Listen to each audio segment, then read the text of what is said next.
سیاست ایک ایسی چیز ہے کہ آج جب سیاست کا نام لیا جاتا ہے تو ہمارے ذہنوں کے اندر کرپشن، گھوٹالا،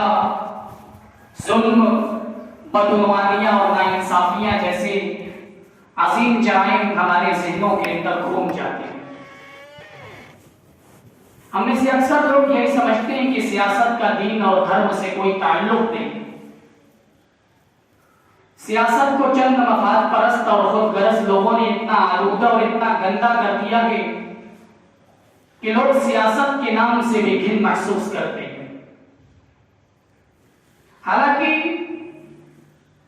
سیاست کا اسلام سے ایک بڑا گہرا تعلق ہے۔ سیاست اور اسلام یہ دونوں آپس میں ملے ہوئے ہیں۔ اگر سیاست کو اسلام سے نکال دیا جائے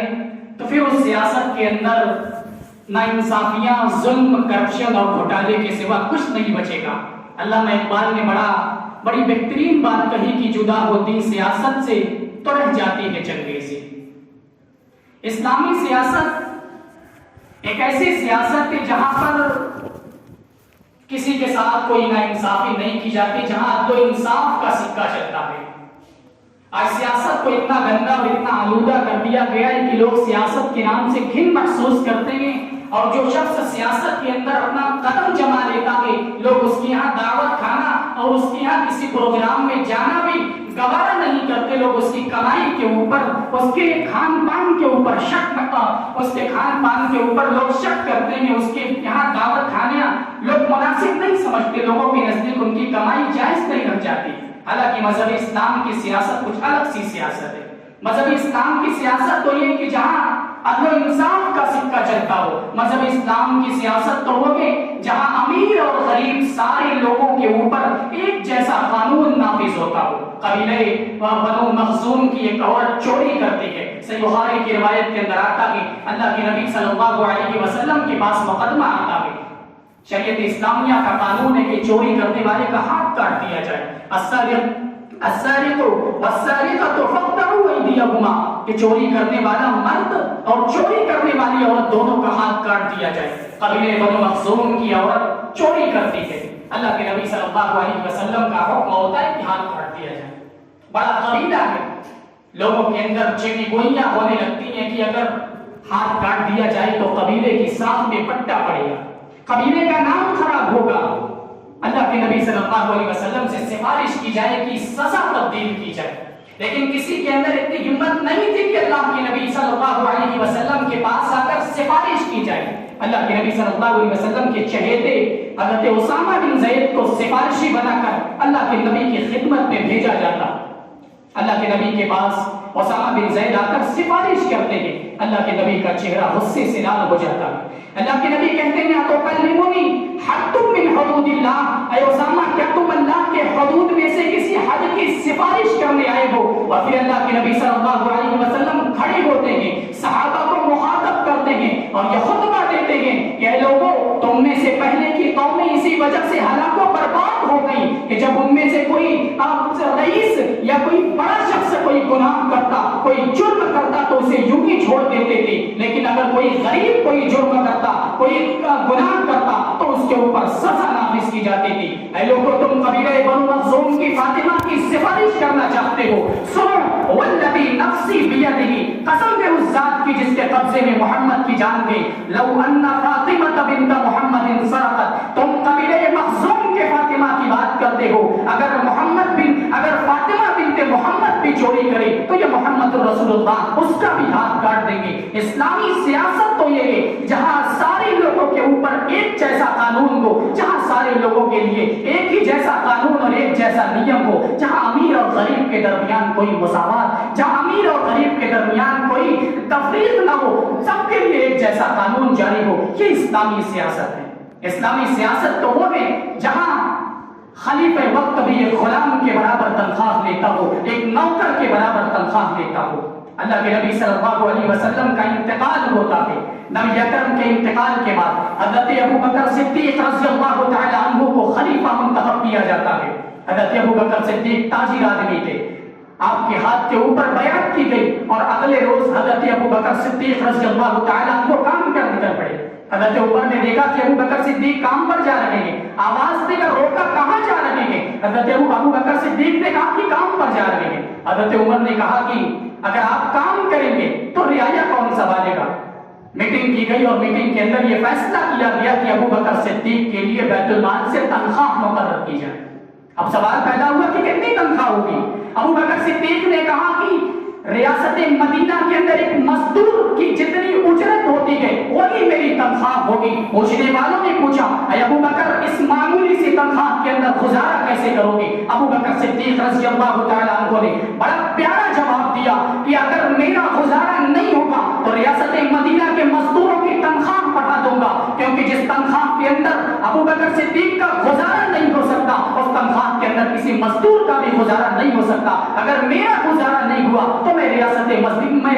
مدینہ کے سارے مزدوروں کی تنخواہ بڑھا دوں گا۔ یہ اسلامی سیاست ہے جہاں خلیفہ وقت اتنی تنخواہ لیتا ہے جتنی تنخواہ ایک مزدور کی ہوتی ہے۔ اور اسلامی سیاست کا یہ حکمراں، اسلامی سیاست کے اندر حکمراں ایسا کھانا کھاتا ہے اس کے کھانے کے اندر کتنی سادگی ہوتی ہے۔ ابو بکر صدیق رضی اللہ تعالیٰ عنہ کھانے کی میز پر بیٹھتے ہیں، اپنی بیوی سے کہتے ہیں کھانے کے اندر میٹھا کھانے کی خواہش کرتے ہیں، پوچھتے ہیں میری بیوی کیا کھانے کے اندر کوئی میٹھی چیز نہیں؟ بیوی کہتی ہے بیت المال سے ہمیں جو راشن ملتا ہے اس میں کوئی میٹھی چیز نہیں ہوتی، اس لیے میٹھی چیز بنائی نہیں جا سکتی۔ شوہر نے خواہش کی، بیوی کے پاس بیوی کے سامنے شوہر نے خواہش کی، جب بیوی نے کہہ دیا کہ میٹھی چیز نہیں ملتی، میٹھی چیز آپ کے سامنے کہاں سے لائی جائے؟ حضرت ابو بکر خاموش رہے اور وہی کھانا کھا کر چپکے سے نکل پڑے۔ عورتیں بڑی جوگاڑو ہوتی ہیں۔ اب حضرت ابو بکر صدیق کی بیوی نے روزانہ کے راشن سے مٹھی بھر راشن نکال کر کیا کیا کہ دکان پر لے جا کر مٹھی بھر راشن نکالا، اور جب اچھی خاصی مقدار جمع ہو گئی تو دکان پر لے جا کر اس راشن کے بدلے کھجور کا شیرہ خریدا اور حلوہ تیار کر کے ابو بکر صدیق کے سامنے رکھ دیا۔ حضرت ابو بکر صدیق رضی اللہ تعالیٰ عنہ کے سامنے جب چند دنوں کے بعد یہ کھجور کا جب یہ حلوہ پیش کیا گیا، ابو بکر صدیق اپنی بیوی سے پوچھتے ہیں کہ تم تو کہہ رہی تھی کہ راشن سے کوئی میٹھی چیز نہیں ملتی، یہ میٹھا حلوہ، یہ حلوہ تم نے کہاں سے تیار کیا؟ ابو بکر صدیق کی بیوی جواب دیتی ہے کہ میں نے راشن سے روزانہ ایک مٹھی بچایا اور جب یہ اچھی خاصی مقدار جمع ہو گئی تو میں نے اسے دکان پر دے کر اس کے بدلے کھجور کا شیرہ خریدا ہے۔ حضرت ابو بکر نے جب یہ سنا اٹھے، بیت المال کے محتمم کے پاس گئے اور کہا کہ میرے گھر کے لیے، میرے گھر میں راشن کی جو مقدار آتی ہے اس مقدار سے ایک مٹھی راشن کم کر دو، کیونکہ ابو بکر کا گزارا ایک مٹھی کم راشن کے اندر بھی ہو جاتا ہے۔ یہ اسلامی سیاست ہے جہاں کا حکمراں بڑی سادگی کے ساتھ اپنی زندگی گزارتا۔ آج کی سیاست اتنی گندی ہو چکی ہے کہ آج ہمارے سیاسی قائد قیادت پا جانے کے بعد، سطح میں آ جانے کے بعد پبلک پراپرٹی کو پرائیویٹ پراپرٹی سمجھتے ہیں،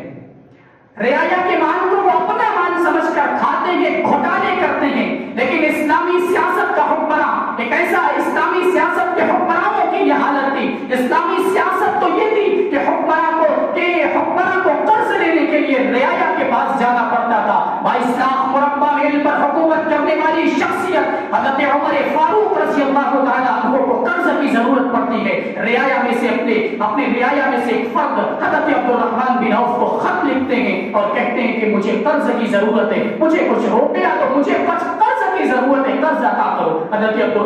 عبد الرحمن بن عوف کہتے ہیں اے عمر فاروق رضی اللہ تعالیٰ عنہ، آپ کو قرض کی ضرورت کیوں پڑ رہی؟ آپ کے پاس بیت المال ہے، بیت المال سے اپنی ضرورت پوری کیجئے، اور ضرورت جب پوری ہو جائے، جب آپ کے پاس پیسہ واپس آ جائے تو آپ کو پیسہ بیت المال کے اندر داخل کر دیجئے گا۔ حضرت عمر نے بات کو سنا تو حضرت عبد الرحمن بن عوف کو مخاطب کر کے کہتے ہیں اے عبد الرحمن بن عوف، تمہیں کیا لگتا ہے میں اگر بیت المال سے قرض لے لوں، قرض لے کر اپنی ضرورت کو پوری کروں اور خدا نخواستہ میری موت آ جائے، میرا انتقال ہو جائے، میرے مرنے کے بعد لوگ یہ کہہ کر چھوڑ دیں گے اترکوا ھذا لامیر المؤمنین، کہ امیر المؤمنین تھے، خلیفہ تھے، مسلمانوں کی بڑی خدمت کی گئی، چلو اتنی خدمت کے بدلے یہ قرض معاف کر دیتے ہیں، وہ لوگ یہ قرض مجھ سے وصول نہیں کریں گے، لیکن قیامت کے دن اللہ تبارک و تعالیٰ مجھ سے وہ قرض لے گا، میرے نیکیوں سے وہ قرض وصولا جائے گا۔ اور عبد الرحمن بن عوف، مجھے معلوم ہے تم مال و دولت سے کتنی محبت کرتے ہو، میں نے اگر تم سے قرض لیا تو تم میرے انتقال کے بعد میرے ورثہ کے پاس آؤ گے اور میرے وارثین سے وہ حصہ لے جاؤ گے،